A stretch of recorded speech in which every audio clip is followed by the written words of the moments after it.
بسم اللہ الرحمن الرحیم۔ السلام علیکم ورحمتہ اللہ وبرکاتہ۔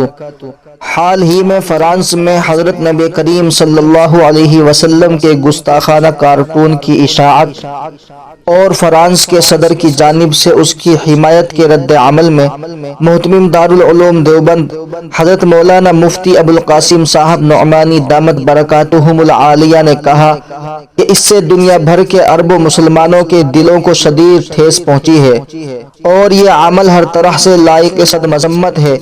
یہ اظہار خیال کی آزادی نہیں بلکہ مغرب کی اسلام دشمنی، تہذیب باختگی اور اخلاقی دیوانیہ پن کی واضح علامت ہے۔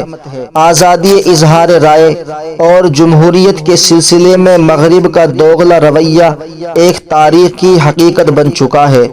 انہوں نے کہا کہ عالم اسلام کے رہنماؤں اور مسلم حکمرانوں کا مذہبی فریضہ ہے کہ ایسی ناقابل برداشت گستاخانہ حرکت کے خلاف متحد ہو کر مضبوط لائحہ عمل بنائے، عالمی پلیٹ فارموں پر اس مسئلے کو اٹھائے اور اس سلسلے میں ضروری قانون سازی کو یقین بنائے تاکہ مقدس مذہبی شخصیات کے خلاف ہرزہ سرائیوں کا سدباب ہو سکے۔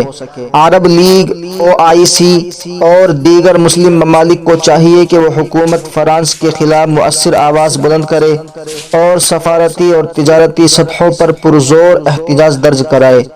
ناموس رسالت کی حفاظت اور اس کا دفاع تمام مسلمانوں کا اجتماعی مذہبی فریضہ ہے اور مسلم حکمران اس کے لیے عند اللہ جواب دہ ہوں گے۔ واضح رہے کہ مسلم قوم جہاں اپنے پیغمبر صلی اللہ علیہ وسلم سے بے پناہ محبت رکھتی ہے، وہیں ہمیشہ سے اس کا شیوا رہا ہے کہ وہ دیگر مذاہب کی مقدس شخصیات کے خلاف کسی گستاخی کو روا نہیں سمجھتی۔ حضرت نعمانی نے کہا کہ ہمارا ہندوستان مختلف مذاہب اور تہذیبوں کا گہوارہ ہے اور مذہبی شخصیات کا احترام اس سرزمین کی تاریخ رہی ہے۔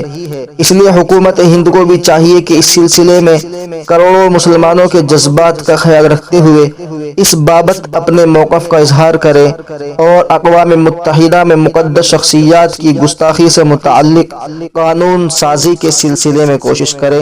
السلام علیکم ورحمتہ اللہ وبرکاتہ۔